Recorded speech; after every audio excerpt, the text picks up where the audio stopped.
Hello everybody and welcome to my channel and welcome to another makeup and movie Monday. I hope you're doing very well. Hope you've had a nice Christmas break and everything's, you know, starting into the new year very soon. But yeah, today is Monday, so we're going to be doing, well, you can tell by the title, I'm going to be talking about Star Wars episodes 1 to 3. So it's it's gonna be a lot to talk about. I'm gonna try and not make these videos like super long because I know, you know, people tend to get bored quite quickly, and I want to try and just keep the pace going when it comes to talking about these films. So yeah, I'm gonna talk about 1 to 3 today, and then the next 2 weeks I'll be doing the following movies. Last week I spoke about The Mandalorian, which is a TV show based around the Star Wars universe. In case you haven't heard about it, check out my previous makeup and TV show Monday, I guess what you want to call it. But yeah, today I'm just going to be focusing on 1 to 3, and let's do it. So as per usual, I will be doing my makeup at the same time. Won't be talking about the makeup itself, but everything I wear I mention in the description. So if you're intrigued by anything that I'm using, yeah, but if I do mess up or anything, I apologise. I am getting used to this whole talking makeup thing. I've got my notes here with me, so even though I've been watching Star Wars all my life, I still have like brain farts when it comes to things. So let's get into it, let's start this. So we're first going to be talking about Star Wars episode 1, which is called The Phantom Menace. So prior to Phantom Menace coming out, like way before, which I'll be talking about like I mentioned next week, we had 3 other movies, and they were, safe to say, big hits.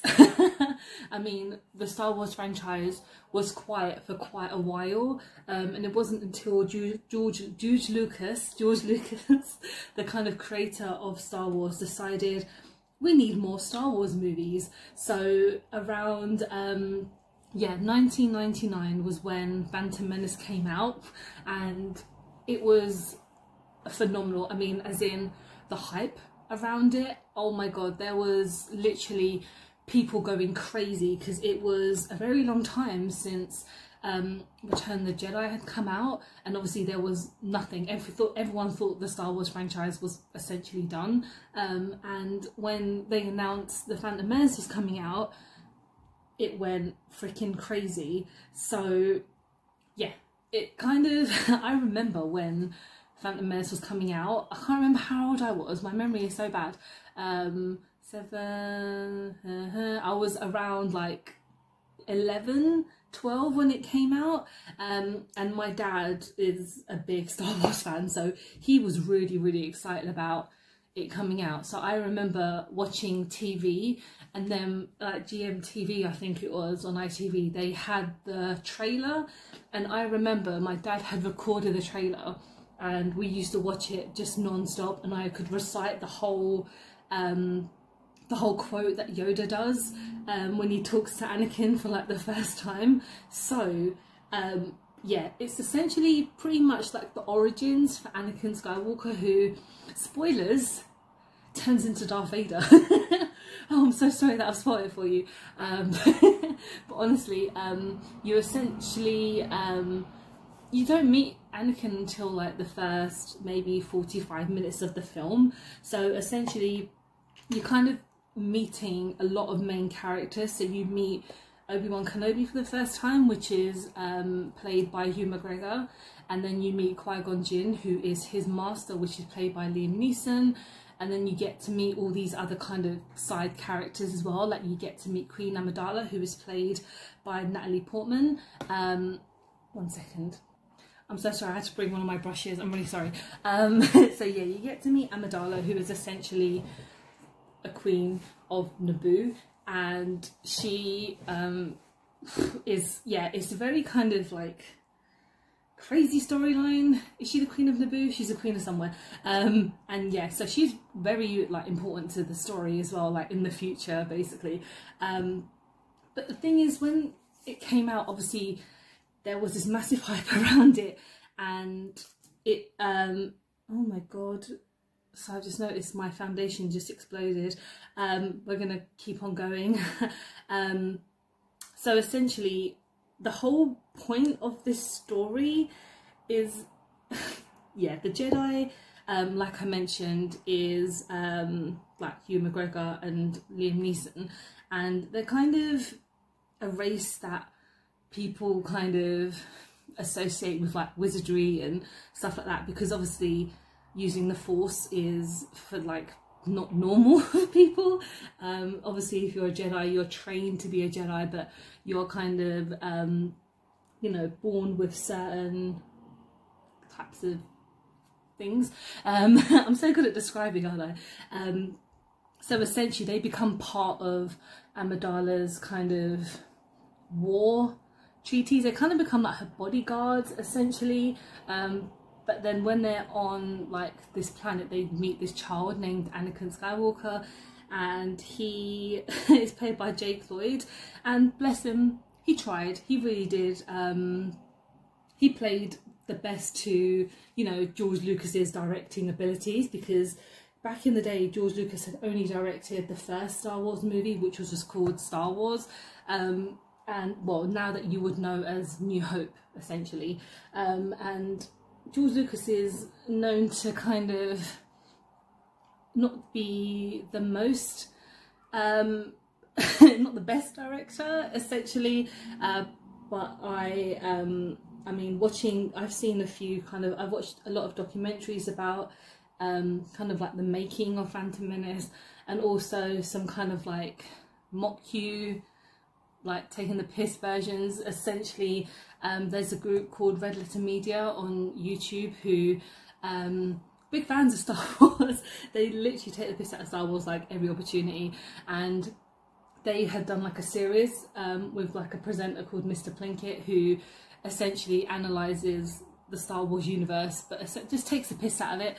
And when they show you the clips of what George Lucas is like on set, all he does is like sit there and kind of go, you need to be a bit more, you need to be a bit more, and it's just like, that's not a director's, like, you know, when you're a director, you're meant to have some passion towards your film essentially. But I think George Lucas was kind of just like, I need to make some more money. And there were like moments when he was like, we're not going to be as big as Titanic, like we're never going to beat the numbers, but you know, we need to do our best to kind of beat them.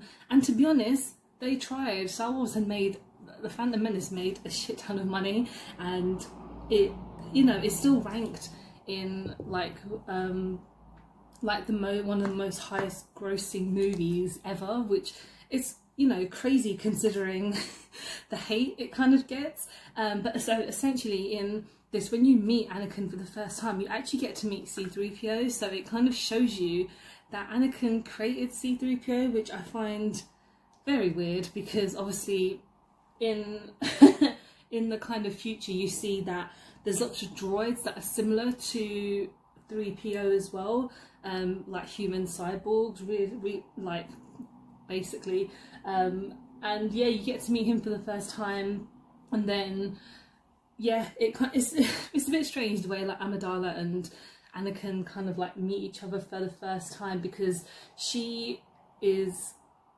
like, she's a handmaiden, but she has a decoy, which is the Queen. So that's played by Keira Knightley, in case most people were not really sure about. So when Natalie Portman is not Amidala, I can't remember what her like maiden name was, whatever, and yeah, when she's playing that, and then Keira Knightley is playing Queen Amidala, which is pretty cool. And then yeah, so her and Anakin, like, he looks like he's about 8-9 years old, and they get quite flirty, and it's a bit like, because I know obviously if you don't know, in the future, like Amidala is Luke and Leia's mother, spoilers. But yeah, essentially what I want to do is just kind of quickly move on to each film, because like I said, I've still got 2 more films to talk about. But essentially Anakin becomes part of like their kind of little crew. So you've got Qui-Gon, and you have Obi-Wan, but then you meet like Darth Maul, and then you have this kind of cloaked character who later becomes like Palpatine, who you find out is Palpatine really. And then Darth Maul, which is probably one of my favourite kind of villains. He's pretty awesome. I know he's in like one film, but his presence is just pretty awesome. And then Qui-Gon dies, sadly, so that means, you know, Obi-Wan is kind of by himself, but then he takes on Anakin to kind of be his Padawan. That's it. Padawan is essentially like a junior, like a trainee Jedi basically, and that's where it ends up kind of in that. I'm really sorry describing, but you know, I'm trying my best to kind of keep it moving. And then we get to Attack of the Clones, which is my least favourite Star Wars movie, pretty actually. Kind of, when I talk about the later ones, they're probably in my least favourite, but Attack of the Clones is probably for me, one of the most boring movies. I know a lot of people probably won't agree with me on it, but I honestly, every time I watch it, I'm like, okay. So now we have Anakin, who is much grown up. He's played by Hayden Christensen. Not the best, not his best role, but yeah, you get to meet him, kind of him and Obi-Wan are kind of working together, like, you know, going to like do tasks. It's not tasks, but like Jedi business, as they call it. But then you get to meet more characters like Count Dooku, and then you meet General Grievous as well. No, or do you meet him? No, you meet him in the third one. Spoilers. And then essentially for me, yeah, you do. Sorry, you do meet him in this. My brain is I've got my notes, so I'm trying to remember that. But yes, it's pretty boring. There is, like I said, like a war that kind of happens in between, which is all right.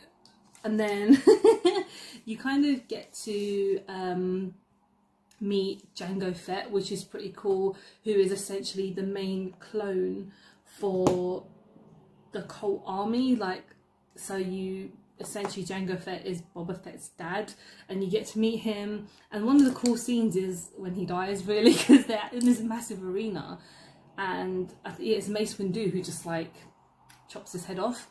So that's pretty graphic for a kids movie, because I'm pretty sure these movies are like 12 certificate. Back in the day they used to be U certificate for children, but now I guess because it's just a bit more adult. But that came out in 2002, and like I said, it's not my favourite out of the three, to be honest, because it's my least favourite of the three. But still, you get to kind of meet, you know, Amidala and Anakin meet each other. Like, she's not a queen anymore, so she's more of a kind of congresswoman, if you would kind of put it. So she's had her term as queen, and now there's, you know, someone else, and they're just kind of, you know, trying to protect her as well, because she is under threat. So there is someone who is trying to kill her, really. But then when they meet each other, it's so strange, because obviously Anakin has grown up a lot. Like, he's obviously played by a different person, and then Natalie Portman is still playing Amidala. But when they meet, her first line, she's like, "Oh, how much you've grown," and it's like, yeah, he is like, you're probably like 10 years older than him, or maybe a bit more. But I mean, in Phantom Menace, she does look super young, and Natalie Portman's always looked really young, to be honest. She's so beautiful. But it's just, everything about it is so boring. And when I'm pretty sure it is, yeah, in Attack of the Clones, this is how, I haven't seen it in so long, but my mind just kind of blanks out. But her and Anakin obviously like fall in love and get married, and I think it is in this one where he does that "I don't like sand" moment, which is like the most iconic moment from the film, because everyone just quotes it forever, and you're kind of like, George Lucas, what are you talking about? Like, you don't like sand? Okay. What? It's literally like they're just walking in this field trying to like get to know each other, and then out of nowhere he's just like, I don't like sand. And it's like, okay, you don't bring it up later on, but that's fine. It just makes it just George Lucas, you know, if you need dating advice, go to George Lucas. And plus he's got all those like millions and billions now when he sold to Disney, because that's he made a lot of money off that. I'm just trying to figure out what I look today, because the palette I have is very, very colourful. Let's go for a green blue, being a bit adventurous today for once. So yeah, that moves on to Revenge of the Sith. So this one is, I think, actually the longest movie out of all three, because the fight at the end goes on for like 700 years, it feels like. But yeah, that came out in 2005, and after, like, you know, Attack of the Clones, a lot of people were kind of disappointed with what George Lucas had kind of done, because he directed all three of these basically. All these were like his baby. So, you know, essentially when 4, 5 and 6 came out, he did have sayings obviously in what to do, but there were a lot of other people kind of directing and doing other things, whereas with these, this is what he had envisioned for Star Wars. So when Revenge of the Sith came out, I was a bit like, okay, here we go again. Essentially, as 3PO likes to say, here we go again. But this one, I feel, still has some action in it. Like, honestly, there is a lot going on. But one of my favourite, I guess everyone's probably favourite like scene that everyone remembers is the Duel of the Fates. No, that's Duel of the Fates, that's from Phantom Menace. It's the scene at the end when Anakin and Obi-Wan are like having their 700-hour lightsaber battle, and obviously we have the iconic scene is, I have the high ground, don't try it. Like, that is essentially, that's what everyone takes out of Revenge of the Sith, and it is obviously quite important to the story in the future, because that's when Anakin essentially turns to the dark side, because in Attack of the Clones, when he tries to go and see his mum, he realises that she's been kidnapped by like Tusken Raiders and is essentially like raped, murdered by them, which is really fucking horrible. Like, this poor kid, like, he grew up a slave and he was taken to be trained by Jedis, and, you know, something that he's been wanting to do his whole life, and then when he gets to do that, he can't share it with his mum because she's still a slave and she's still stuck on a planet and being sold to people and everything like that. So there's a lot of sadness when it comes to like the Star Wars universe, that George Lucas is kind of like, we don't need happiness. There's no happiness in, you know, in space. Really. But that's essentially when we see that Anakin turns to the dark side, and a lot of it is because of like his mum and a lot of him wanting to be a Jedi, but he doesn't become a Jedi because they don't feel that he's ready, because essentially he is quite kind of chaotic. Like, he's always kind of breaking the rules and he's always just like rebelling. So he's kind of that cool kid that shouldn't be breaking the rules but does it anyway for the sake of the mission. And then they all kind of, I guess they all kind of find out that him and Amidala are like together, because she falls pregnant with twins, even though she has like the smallest stomach ever. Like, if I ever have twins and I look like that, I'm pretty excited if I ever happens to me, because she was very slim to be having twins, and she popped them out pretty quickly. But this is essentially like why Anakin turns into Darth Vader, because like Amidala dies because she's sad that Anakin's turned to the dark side, and he does pretty much like choke her out a bit, because they try and talk it out and then he gets angry, he has anger issues, and, you know, he essentially, I mean, he doesn't kill her because she's still alive by the time she gets to him and she leaves. Well, she leaves with Obi-Wan after Obi-Wan like essentially like chops his legs off, which is pretty fucking scary as well at the same time. But yeah, this is actually a scene that I like, but I don't think it was executed that well. It's like when you see Anakin become Darth Vader, because you see Palpatine turn up, and he he like takes Anakin away on this. He's like completely burnt, and he basically just puts him in this suit. And when you get to see Darth Vader for the first time, I mean, it's pretty fucking awesome, pretty iconic. But then when he's like, where's Amidala? And then he's like, oh, you killed her. And then he's just like, no. And it's like, come on, man, there's no kind of like heart towards it. I just felt I think when I watched it in the cinema, I was sitting there like, what the fuck is happening? Like, you're just waiting for this really important, iconic scene, and you just kind of like, oh, okay. I understand that obviously he's quite sad because he's just lost his wife, and he essentially, I think they probably tell him that the kids die as well, because obviously he knows that she's pregnant, but I think they kind of mention that the kids go as well, but he just kind of talks about Amidala because she's his queen. Right, I'm just going to quickly tidy this up and I'll be right back.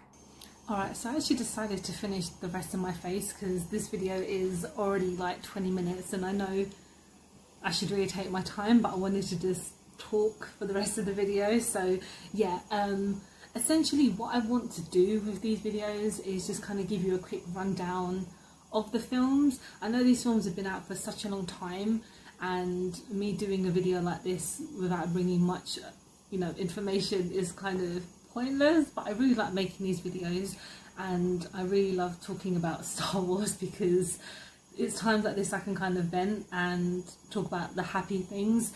But I mean, things that I love about 1 to 3, I mean, I really like Phantom Menace.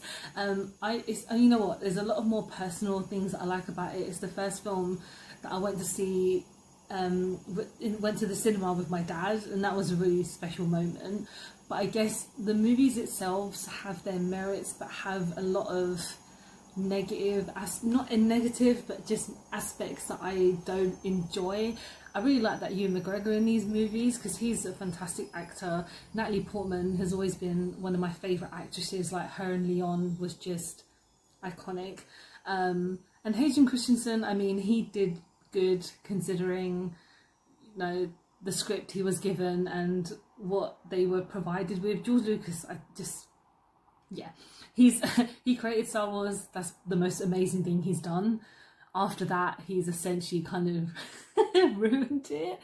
But, you know, next week I'll be talking about 4, 5 and 6, so I'll have a bit more of a kind of happy, you know, expression on my face, even though I really like this makeup look. I think it looks really good considering I was trying to multitask. But thank you so much for watching. I hope you have enjoyed it. I hope you've laughed or just laughed at how bad I am at doing this, but I'm getting there, I'm getting better. But yeah, thank you so much for watching. Please don't forget to like and subscribe because I film and upload every time I get a chance to. And yeah, I appreciate you watching if you did. And yeah, I hope to see you in the next one. Bye guys.